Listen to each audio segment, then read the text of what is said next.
جس ٹاپک پر میں آپ کے سامنے گفتگو کرنے جا رہا ہوں عنوان ہے مقصد زندگی۔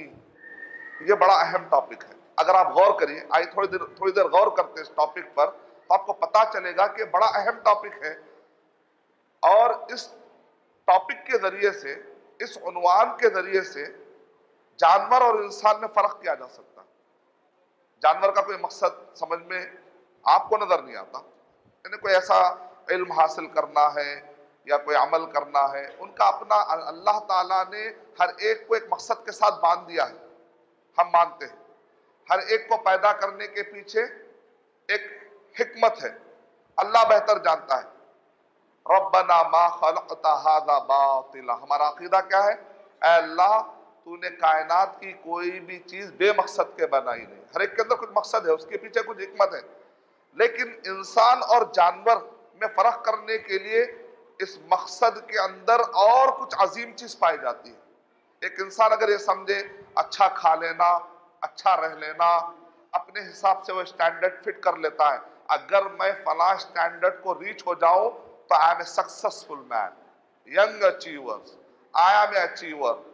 یا لوگ نام دیتے ہیں فلاں قسم کا کپڑا اگر آپ پہن لیں گے تو آپ کمپلیٹ مین، آپ کی فیوچر پلاننگ بڑی زبردست ہے، آپ نے بہت زبردست طریقے سے اپنے آپ کی زندگی کو مولڈ کیا ہے، آج آپ کے پاس کار ہے، آپ کے پاس بنگلہ ہے، آپ کے پاس سب کچھ ہے۔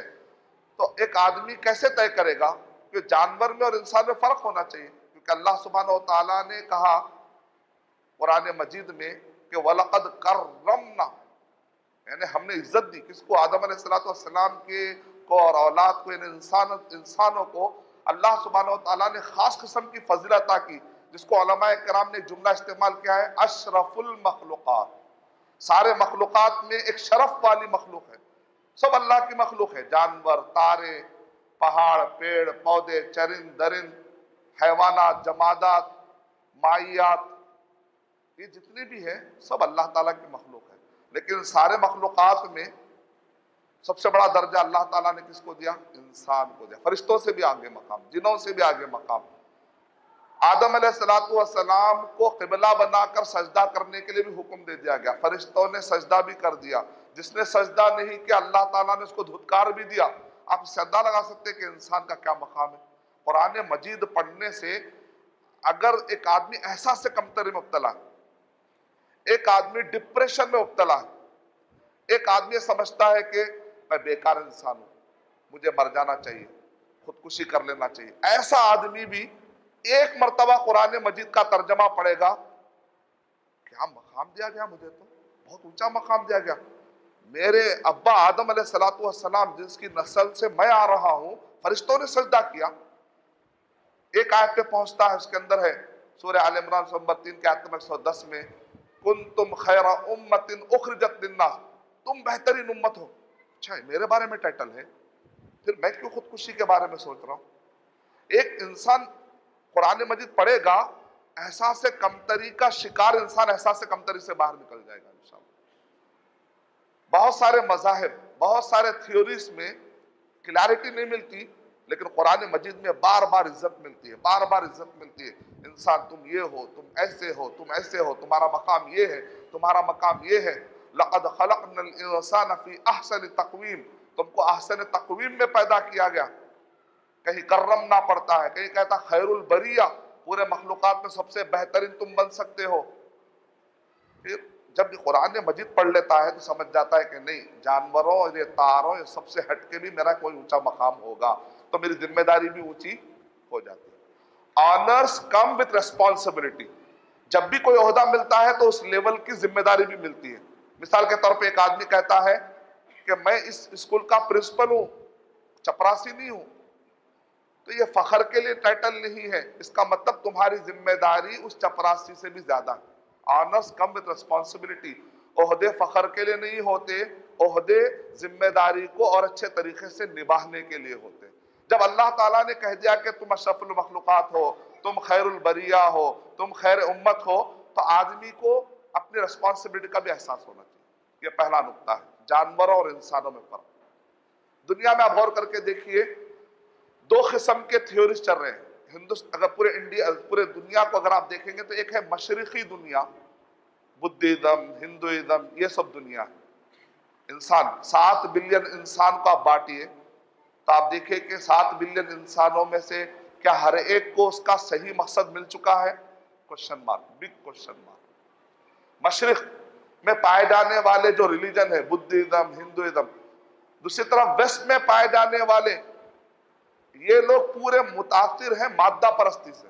مادہ پرستی انسان کے اندر 2 اہم حصے ہیں، ایک ہے جسم، چمڑا، یہ آنکھ، یہ چمڑا، اس کو کہتے ہیں مادہ۔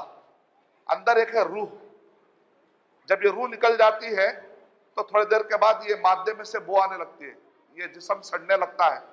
چہیتا باپ کیوں نہ ہو بچے کو لے جا کے قبر میں ڈال دیتا ہے، کیونکہ اور دیر رکھیں گے تو گھر میں بدبو آ جائے گا، نہیں رکھ سکتے۔ کوشش بھی کرتے ہیں تو کبھی نہ کبھی تو ڈالنا ہی پڑے گا۔ اسلامی اعتبار سے تو جلد سے جلد اپنانے کا حکم ہے۔ کیوں جدا ہو جاتی ہے؟ تو اس کی کوئی آپ دیکھتے ہیں کہ کوئی حیثیت باقی نہیں رہتی۔ اس کا مطلب نکلا کہ انسان 2 چیزوں سے جڑا ہوا ہے، ایک ہے روح، دوسرا ہے جسم۔ دنیا میں جو تھیوریز بنائے گئے ہیں، کچھ مذاہب نے پوری توجہ روح پر دی، جسم کو چھوڑ دیا، معمولی سمجھا، بدھزم، ہندوازم۔ نتیجے میں کچھ ہی دنوں کے بعد یہ ریلیجن فیل ہو گئے، ناکام ہو گئے، کیونکہ انسان کو مکمل تصور دے نہیں سکے لوگ۔ انہوں نے کہا دنیا کچھ نہیں ہے، دنیا کچھ نہیں ہے، صرف تمہارے لیے جو ہے وہ ہے تمہاری روحانی پیاس۔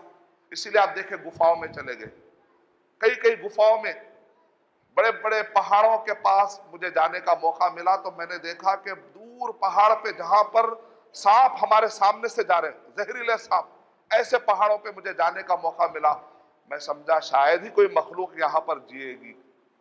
تو میرے ساتھ جو آفس کے لوگ تھے انہوں نے کہا چلیے ہم آپ کو ایک چیز بتاتے ہیں۔ وہاں آگے گیا تو میں نے دیکھا آشرم بنے ہوئے، اس آشرم کے اندر جھانکنے کے لیے کہا گیا تو انہوں نے کہا دیکھو اندر ایک انسان بیٹھا ہوا ہے وہ آشرم میں۔ میں نے کہا اتنے زہریلے جگہ پر رات آئے گی تو کیا کرے گا؟ یہاں کوئی نہ برابر لائٹ کا انتظام ہے، نہ کوئی روشنی کا انتظام ہے۔ اور مجھے جب دیکھا تو لٹرلی مجھے آدمی نظر نہیں آیا، ایسا سوکھا ہو چکا تھا اور لکڑی کی طرح۔ میں سمجھ رہا تھا کوئی لکڑی ہے کیا، اس نے کہا وہی انسان ہے، ایسے بال بکھرے ہوئے، گندگی پڑی ہوئی ہے، کوئی لا کر ڈال رہا ہے تو وہ کھا لے رہا وہ آدمی۔ میں نے کہا یہ کون سی قسم کی بات ہے؟ کہتے ہیں تپسیا ہے، یعنی اپنے آپ وہ سمجھ رہے ہیں کہ یہ جو جسم ہے نا گناہ کرتا ہے، یہ اندر جو روح ہے نا وہ بڑی پاک ہے، تو یہ روح کو مکتی دلانے کے لیے یہ آدمی اپنے شریر کو ڈنڈ دے رہا ہے، اپنے شریر کو تکلیف میں ڈال رہا ہے۔ اچھا، ایک طرف یہ حالت، روح کا غلط مقصد سمجھا گیا، معلوم نہیں، معلومات نہیں، قرآن نہیں پڑھے، حدیث نہیں پڑھے، محروم ہے لوگ، تکلیف میں لوگ۔ شیخ ضیاء الرحمن اعظمی جنہوں نے 25 جلدوں میں ابھی ایک حدیث کی کتاب لکھی ہے، وہ کہتے ہیں کہ میں تھائی لینڈ کی طرف گیا تو وہاں پر میں نے دیکھا کہ ایک آدمی اپنے آپ کو کوڑے سے خوب مار رہا ہے۔ تو شیخ محدث ہے، انہوں نے کہا کہ آپ اتنا کوڑے سے اپنے آپ کو کیوں مار رہے ہیں؟ تو اس نے کہا یہ جو شریر ہے نا یہ ہم سے گناہ کرواتا ہے اور ہماری روح کو مکتی نہیں ملتی، تو ہم مار لیتے ہیں سال میں ایسا کئی مرتبہ، تو ڈنڈ دیتے ہیں تاکہ اپنے آپ کو ہم گرائیں۔ تو ہمارے شیخ نے کہا، شیخ محدث نے کہا اسلام میں نجات کا راستہ بہت آسان ہے، لا الہ الا اللہ، قولوا لا الہ الا اللہ تفلحوا، لا الہ الا اللہ کہہ دو نجات ہو جائے گی۔ اسلام میں نجات کا تصور بڑا آسان ہے، ان الانسان لفی خسر، پورے کے پورے انسان خسارے میں ہے سوائے وہ لوگ جو 4 کام کر لیں۔ 4 کام کر لیں گے تو نجات مل جائے گی۔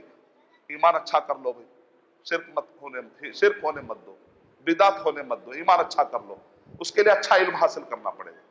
علم کہاں ملے گا؟ قرآن اور صحیح حدیث، کہیں اور نہیں ملے گا، کسی اور کتابوں میں نہیں ملے گا۔ صحیح علم کہاں ملے گا؟ قرآن اور صحیح حدیث۔ سمجھیں گے کیسا؟ نبی صلی اللہ علیہ وسلم اور صحابہ کے طریقے کے مطابق۔ بڑا ایزی ہے، اسلام میں کامیابی بہت آسان ہے۔ علم آنے کے بعد عمل کرو، خالی علم آ جائے تو بھی فائدہ نہیں ہے، عمل بھی ہونا چاہیے۔ شکر دودھ میں ڈال دینا کافی، دودھ میں شکر ڈالنا کافی نہیں ہے، اس شکر کو چمچے سے ہلانا بھی پڑے گا، تب جا کے دودھ میٹھا ہوگا۔ علم صرف جمع کر لے رہے اندر لیکن عمل میں نہیں لا رہے ہیں تو اسلام کے مٹھاس سمجھ نہیں سکتے۔ عمل میں لائیں گے تو اسلام کے مٹھاس سمجھ میں آئے گی۔ پھر اس مٹھاس کو بانٹنا بھی ہے، دوسروں کو دعوت کا کام، وتواصوا بالحق، اپنے حد تک مت رکھو، سیلفش ہو جاؤ گے پھر۔ اصلاح اور دعوت کے ذریعے سے لوگوں کو بلاؤ بھی، وتواصوا بالصبر، جب اس نیک کام میں لگو گے تو شیطان پیچھا اٹھائے گا، تکلیفیں آئیں گی، صبر کو اگر یہ 4 چیزیں کر لو گے نجات بہت آسان، خوش رہو گے، اللہ کی طرف سے رحمتیں ملیں گی۔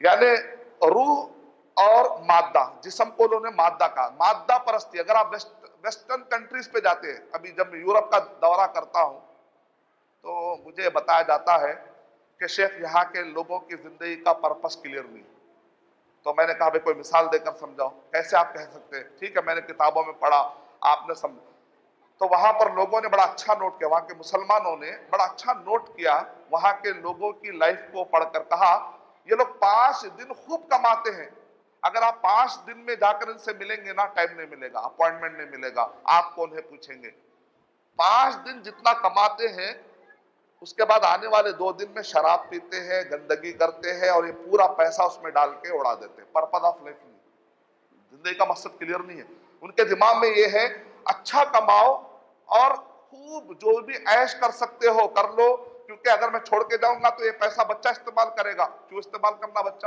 یہ پیسہ میرا، وہ بعد میں وہ محنت کرے گا، کما لے گا، مجھے پورا میرا مادہ استعمال کر لینا۔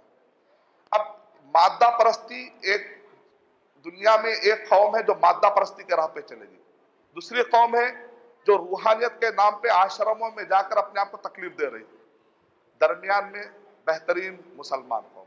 ابن تیمیہ رحمۃ اللہ علیہ کہتے ہیں ہر مسئلے میں درمیانی راہ چلنے والے امتا وسطا، اللہ تعالیٰ نے ہر مسئلے میں توازن کے ساتھ، بیلنس کے ساتھ رکھا تو مسلمانوں پر رکھا، مسلمانوں میں بھی اہل السنہ والجماعہ کو، اہل السنہ میں بھی اہل الحدیث کو اللہ سبحانہ و تعالیٰ نے درمیانی راہ میں رکھا۔ غور کر کے دیکھ لیجیے، ابن تیمیہ رحمۃ اللہ علیہ کہہ رہے ہیں اہل السنہ والجماعہ کا جو عقیدہ ہے یہ عربی کا اہل السنہ والجماعہ ہے، ہندوستان کا اہل السنہ والجماعہ میں کوشچن مارک آئے گا، صحیح عقیدہ، صحیح عقیدہ۔ اب آپ اگر آپ غور کر کے دیکھیں گے ہر جماعت والے بھی مقصد بتاتے ہیں، اب انسان نوجوانوں کو بتاتے ہیں بھئی تمہارا مقصد یہ ہے، کوئی کہتا ہے حکومت قائم کرنا تمہارا مقصد ہے، کوئی کہتا ہے صرف نماز پڑھ لینا تمہارا مقصد ہے، کوئی کہتا ہے کہ رات اور دن اولیاء اور نیک لوگوں کے صرف صفتیں بیان کرنا، سیرت پڑھ دینا، یہی مقصد ہے زندگی۔ لیکن آپ غور کر کے دیکھیے اللہ تعالیٰ نے اہل الحدیث کو، سلفیوں کو اللہ نے توفیق دیے، کہتے ہیں توحید ہمارے زندگی کا مقصد ہے، یعنی سب سے بڑا اونچا ٹارگٹ۔ وَمَا خَلَقْتُ الْجِنَّ وَالْإِنسَ إِلَّا لِيَعْبُدُونَ، میں نے جنوں اور انسانوں کو صرف اس لیے پیدا کیا تاکہ وہ میرے اکیلے کی عبادت کرے۔ تو زندگی کا مقصد مل گیا، ایک اللہ کی عبادت کرنا، قُلْ هُوَ اللَّهُ أَحَدٌ، نہ صرف کرنا بلکہ لوگوں میں جا جا کے کہنا، قُلْ، کہہ دو کہ اللہ سبحانہ و تعالیٰ اکیلے ہے۔ تو یہ مادہ پرستی اور روح کو ایسا بانٹ کر لوگوں نے امبیلنس کر دیا، پورے انسانوں کے دماغ کو امبیلنس کر دیا، نتیجے میں کیا نکلا؟ ڈاروینزم تھیوری نکلی۔ اب ڈاروینزم کے پیچھے معاش کے نام پر الگ تحریکیں نکلی، انسان پیدا ہوا، آج انسان اپنے آپ کو جانوروں سے قریب لے جا رہا۔ غور کر کے دیکھیں یہ مادہ پرستی کا خلاصہ کیا ہے؟ کپڑے اتارے جا رہے ہیں، عورتوں کو کپڑے کم کر دیے جا رہے ہیں، فحاشی، ننگا پن، جیسے جانوروں سے بڑے متاثر نظر آ رہے ہیں۔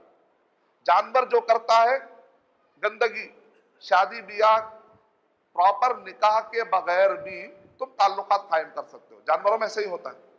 عورت کے کپڑے برابر نہ بھی ہو تو چلے گا، جانوروں میں ایسے ہی ہوتا ہے۔ آپ غور تو جانوروں سے بڑے متاثر، اتنے متاثر ہے کہ ڈاروین نے کہہ دیا کہ تم بندر ذات سے آئے ہو، تو دنیا کی بہت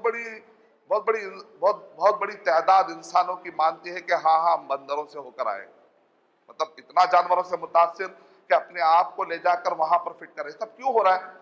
قرآن مجید کا مطالعہ نہیں، صحیح احادیث کا مطالعہ نہیں۔ اللہ تعالیٰ نے ہدی للناس، پورے انسانوں کو گائیڈ کرنے کے لیے جو قرآن مجید نازل کیا، اس پر غور کرنے کا موقع نہیں۔ مسلمان خود غور نہیں کر رہے، مسلمان خود نہیں پڑھ رہے تو دوسری قوموں کو کیا پڑھائیں گے؟ 7 بلین انسان، 7 بلین انسان پائے جاتے ہیں، ان 7 بلین انسان میں 1.7 بلین مسلمان ہیں۔ اگر 1.7 بلین مسلمانوں کے دماغ میں مقصد زندگی کلیئر نہیں، آج بھی کئی مسلمانوں کو آپ دیکھیں گے ان کے پاس قرآن مجید پڑھنے کا ٹائم نہیں ہے۔ اگر مقصد زندگی سمجھ گئے ہوتے تو قرآن مجید پڑھنے کا ٹائم نکالتے۔ اگر زندگی کا مقصد سمجھ گئے ہوتے تو حدیث پڑھنے کا ٹائم نکالتے، لیکن ان کے دماغ میں کیا ہے؟ اچھا کمانا چاہیے، اسی لیے انجینئرنگ کتابیں، موٹی موٹی کتابیں پڑھ لیتے ہیں۔ انگلش نہیں آتا، انگلش سیکھ لیتے ہیں۔ امریکن ایکسنٹ نہیں آتا ہے، سیکھ لیتے ہیں، کیونکہ دماغ میں سیلری ٹارگٹ بیٹھا ہوا ہے، سیلری، اچھا جاب، اچھی سٹینڈرڈ لائف، اچھی کمپنی میں جاؤ، جونیئر ہو تو سینئر پوزیشن میں چلا جاؤ۔ Incomplete future planning. ہمارے فیوچر میں قبر آنے والی ہے، اس کی تیاری کون کرے گا؟ ہمارے ہر ایک کے فیوچر میں پل یعنی صراط کا مرحلہ آنے والا ہے، اس کے لیے تیاری کون کرے گا؟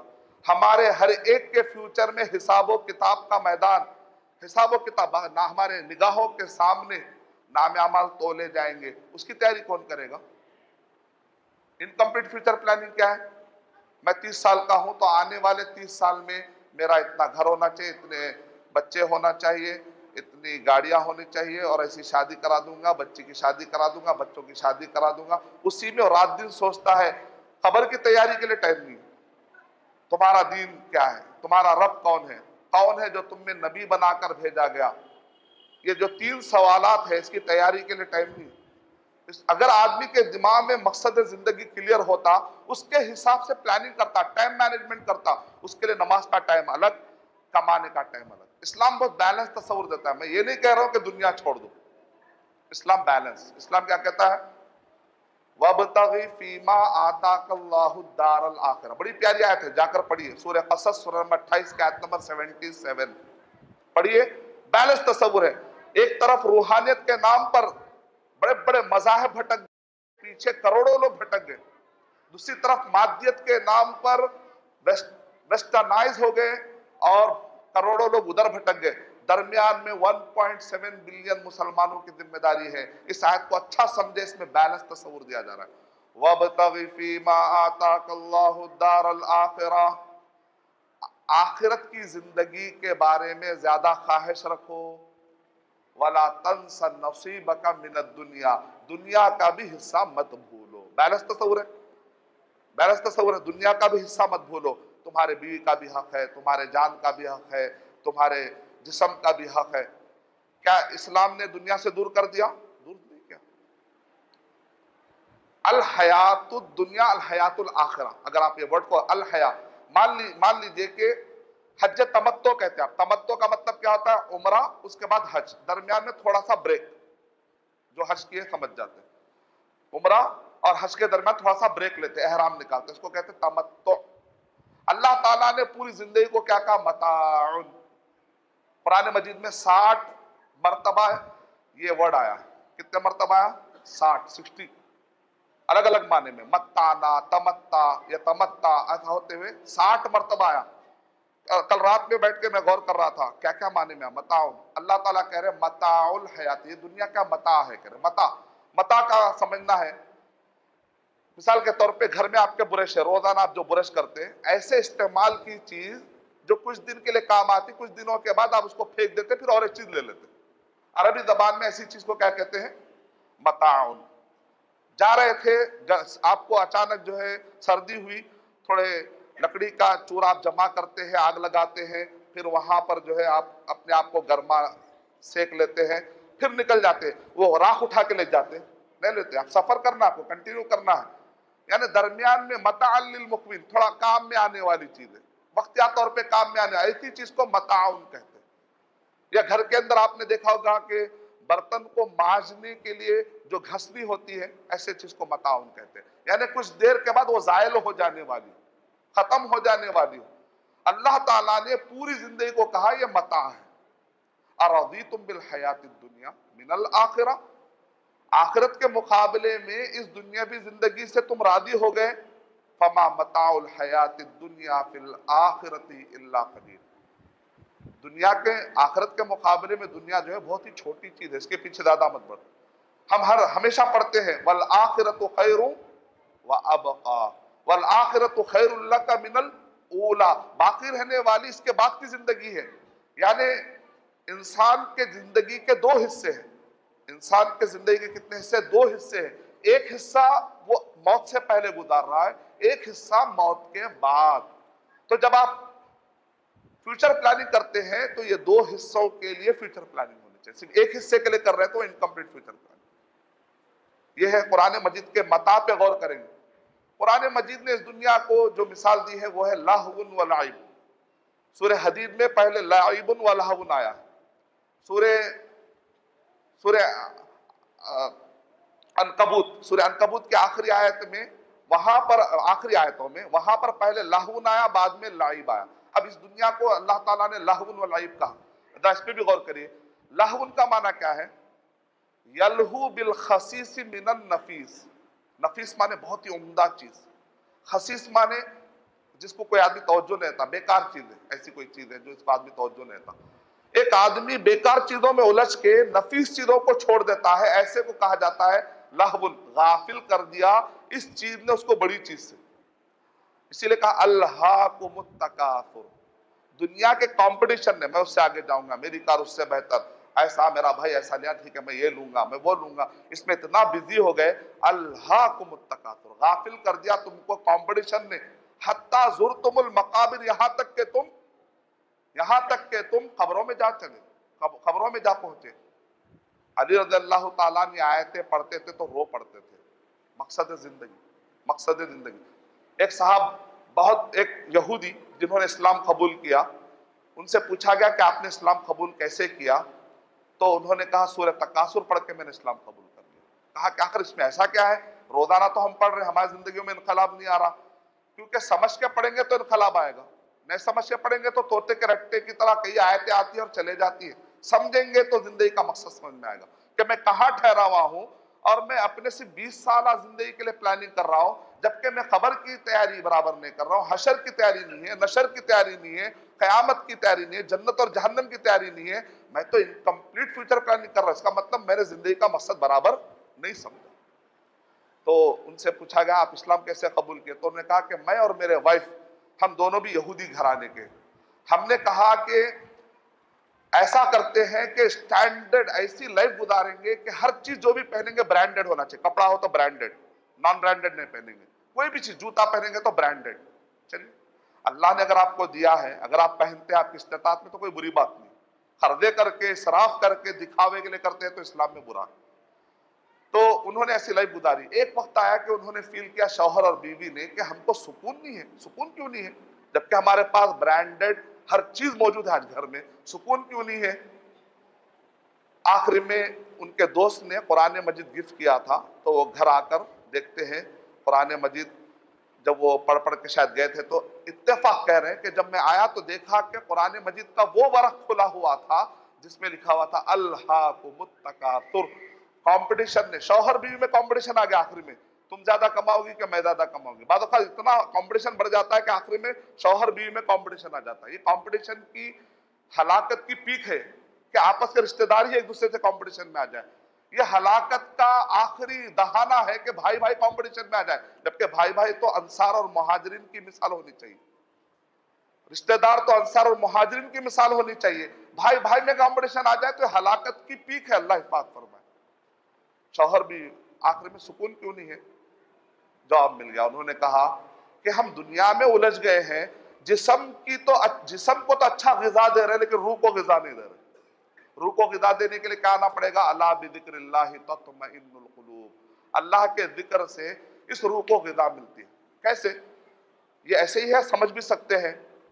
سکون کا تعلق جسم سے یا روح سے؟ کئی لوگ یہ سمجھتے ہیں کہ سکون کا تعلق جسم سے، اسی لیے شربت پیتے ہیں. ارے بھائی بہت بے چین ہے، چلو یار شربت پئیں گے. ارے آج بریانی کھائیں گے، بریانی کھا کے بہت خوش ہوتے ہیں لیکن تھوڑی دیر کا خوشی چلے جاتی. جسم کو آپ کھلاؤ گے، جسم سے بہت کم ہے سکون کا تعلق. بزدلی کا تعلق روح سے ہے، جسم سے؟ روح سے ہے. صحابہ جو دبلے پتلے تھے بڑے بڑے دشمنوں کی صفیں الٹ دیتے تھے. کیوں؟ ان کی روح بڑی مضبوط تھی. بعض اوقات مضبوط پہلوان رہتا ہے، اندر سے کھوکھلا، مصیبت آتے بھاگ جاتا ہوں میدان چھوڑ کے. کیوں؟ اس کی روح مضبوط نہیں. روح اصل مضبوط ہونی چاہیے. بزدلی، طاقت، تکان کا تعلق جسم سے اور روح سے؟ روح سے ہے. فاطمہ رضی اللہ تعالیٰ عنہ کو نبی صلی اللہ علیہ وسلم نے تسبیحات پڑھنے کے لیے کہا، کیونکہ جب روح مضبوط ہو جاتی ہے تو تھکان کا احساس کم ہو جاتا ہے. جسم سے تھوڑا ہے لیکن روح سے بہت بڑا ہے.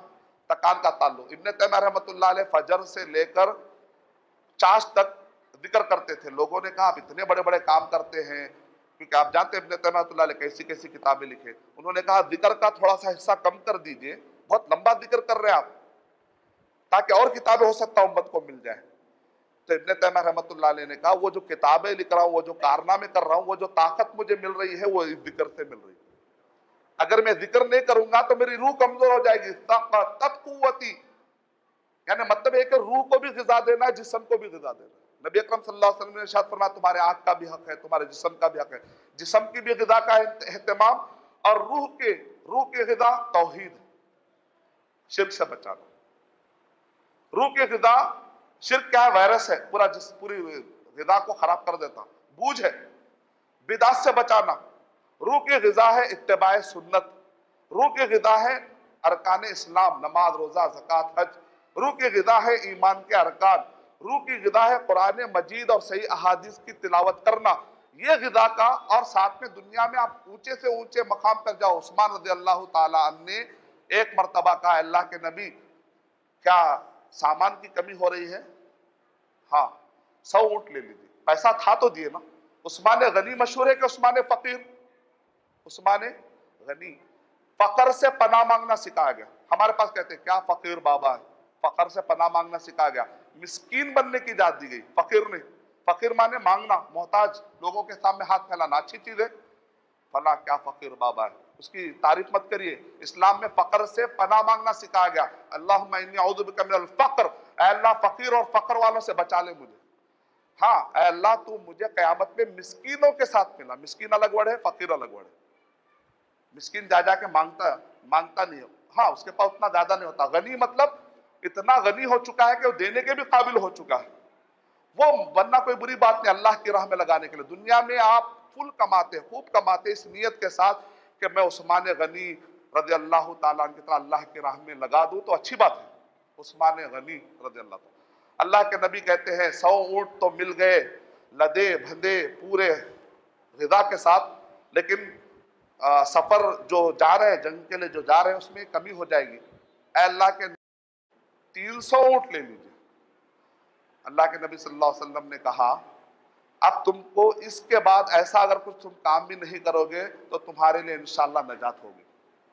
یعنی مطلب یہ ہے کہ مادہ کے راستے سے بھی جنت پا سکتے ہیں، روحانی راستے سے بھی پا سکتے ہیں. اس کو بیلنس کرنا چاہیے. یہ ہے مقصد زندگی. میں اللہ تعالیٰ سے دعا کرتا ہوں کہ اللہ سبحانہ وتعالیٰ ہم سب کو قرآن اور صحیح حدیث کی روشنی میں مقصد زندگی کو پانے کی توفیق عطا فرمائے. آمین. وآخر دعوانا.